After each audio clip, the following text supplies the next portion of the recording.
Good morning, second year commerce. Hope you are enjoying your stay at home safely. Previous lecture about the State Bank of India. आपने state bank of India के बारे में सब कुछ समझा होगा कि state bank of India is playing still a very significant role regarding the development of our economy.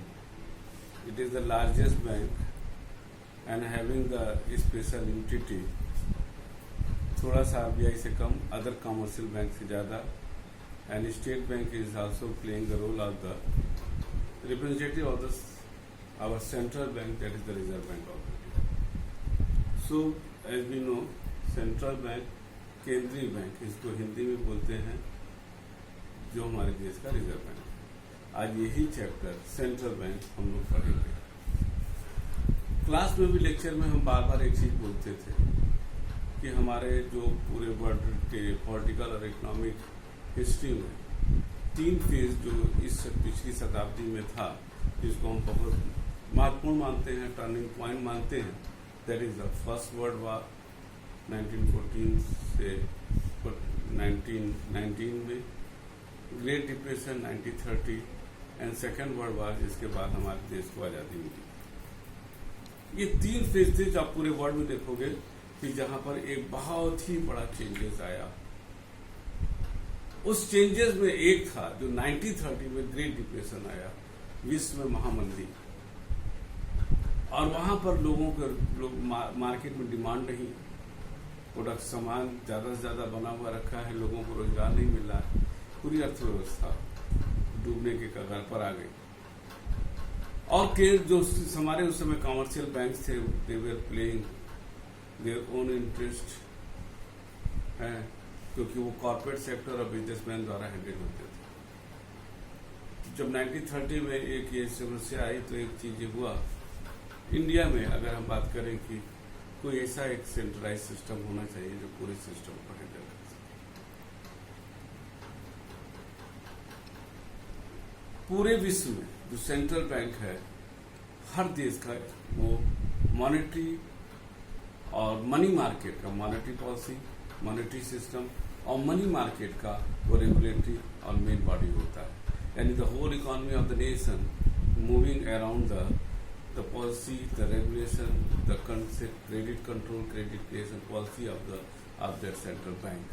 That's why a famous economist William Rader once said that 3 invention जो पृथ्वी पर हुआ, उसमें उन्होंने कहा एक जो था आग, द फायर, दूसरा उन्होंने कहा व्हील, मशीन के संदर्भ में, और तीसरा उन्होंने कहा that is the central bank. Central bank वो अद्भुत आविष्कार माना जाता है जो आज पूरे विश्व के मॉनेटरी सिस्टम को कंट्रोल करता है। ठीक है, हर देश का एक अपना मॉनेटरी कंट्रोलिंग बॉडी होती है, रेगुलेटरी बॉडी होती है। जैसे हमारे देश में रिजर्व बैंक है, अमेरिका में फेडरल बैंक है, लंदन में लंदन बैंक ऑफ इंडिया, और वहाँ का अपना बैंक ऑफ लंदन, और नेपाल बैंक। इस तरह से हर देश अपना रखता है, और जो एक्सक्लूसिव उसको जो पावर होता है वो होता है आपका नोट इशू का जो पावर होता है, वो सबसे बड़ा पावर उसको हर देश में उसके पास निहित होता है। मॉनेटरी जो ये हमारा जो भी सेंट्रल बैंक है वो सरकार के द्वारा नियंत्रित, माने under the control of the state, the government, the central government है, उसके निहित ये उनके सुपरविजन में काम करता है, और इसका एक अपना अलग कानून में स्टेटस होता है।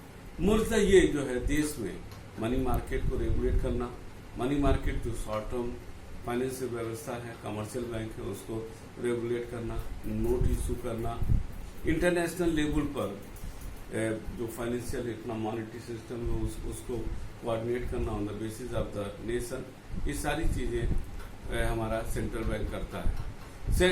अगर ये कहा जाए कि जो पूरी इकोनॉमी है वो पूरी सेंट्रल बैंक के इर्द गिर्द घूमती रहती है। ठीक है ना, तमाम लोगों ने डिफिनेशन दिया है। एक डिफिनेशन हम बोलेंगे प्रोफेसर सेयर्स का। A central bank is subordinate to the state, here state means the government, subordinate होता है, does not run after the profit, this is the most important thing, all over the world that the central bank is purely non-profit motive organization. और एक चीज यहाँ पर note भी कर लेना कि central bank never be converted into the profit motive organization, because if the central bank run behind the profit, it means the total economic system of the country may hamper. Yes, central bank earn the profit, but not the motive of the central bank is not earn the profit. Both are the same thing. Profit earn करना, मंदिर में हम लोग चढ़ावा चढ़ाते हैं, वो profit earn करता है, लेकिन उसका उद्देश्य that is the motive is not to earn the profit. उसी तरह सेंट्रल बैंक भी काफी पैसा अर्न करता है, बट उसका मोटिव प्रॉफिट नहीं होता है. ये एक इंपॉर्टेंट चीज आपको इनके डिफिनेशन में मिला.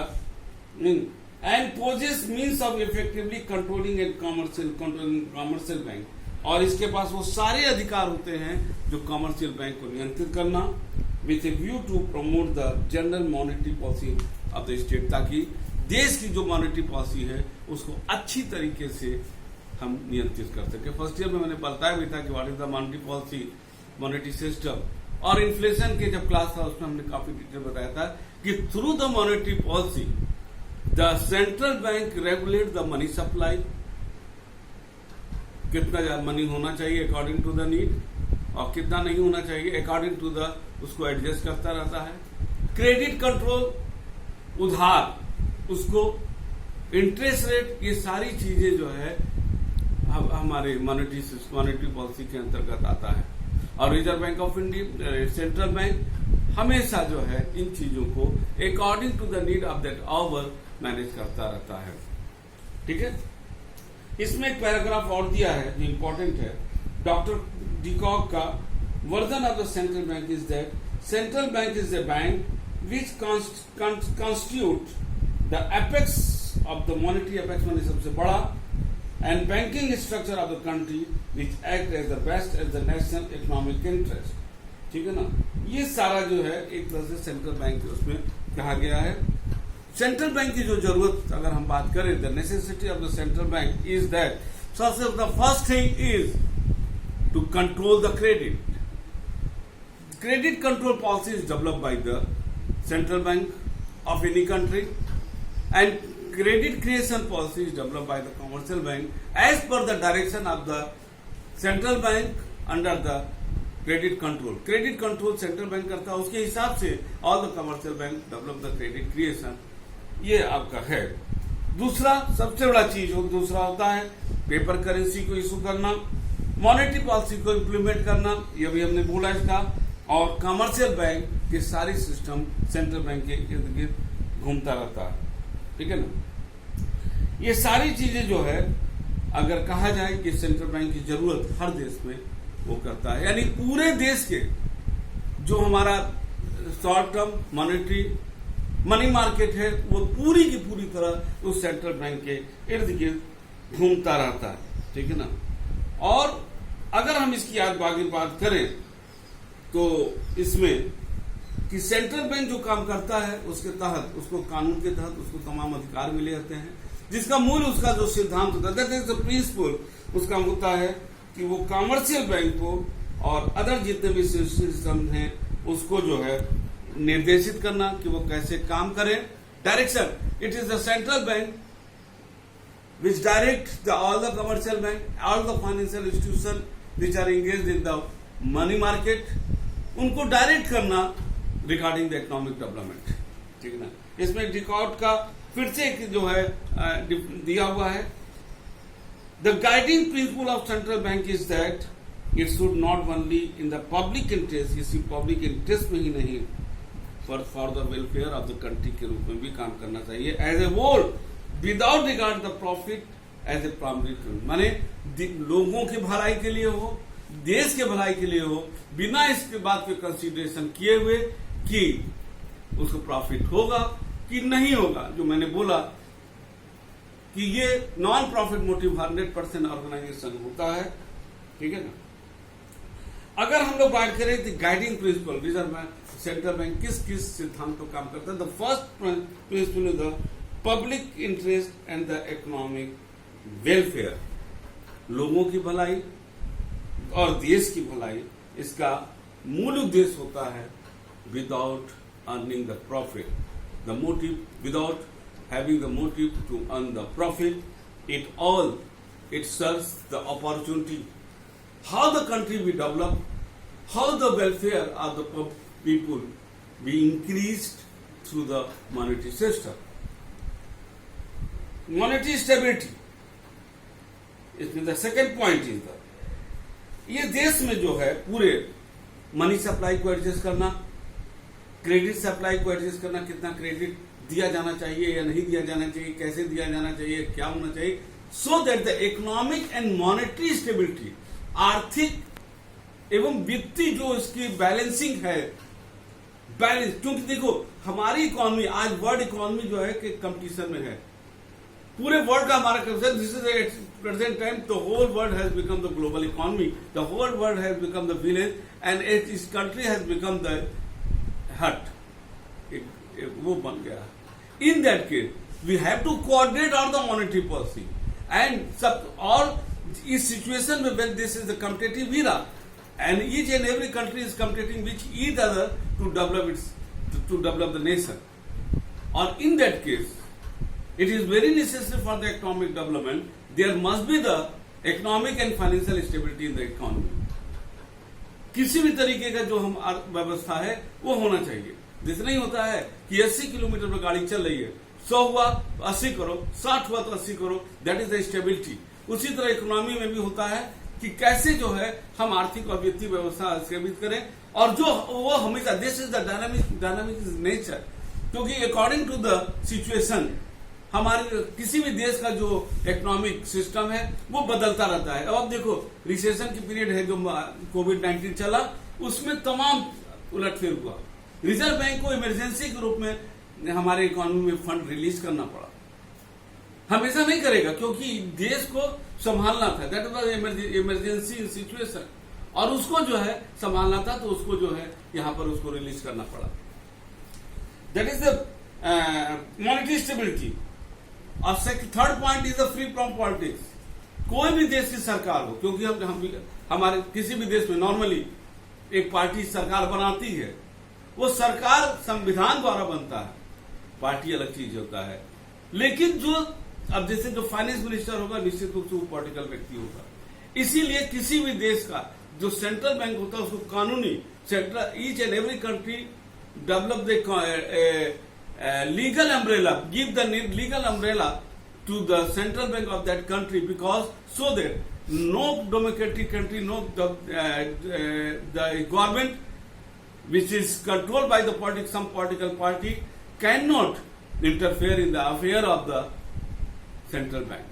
Central bank should work without indulging in the politics. Politics basis पे काम करना होता है। The main motive of the central bank is to the economic development of the country. It should adhere to be away from the any political जो vendetta है उससे इसको अलग होना चाहिए, और वो देश और लोगों की भलाई के लिए इसको काम करना चाहिए। And the fourth point is the bankers bank.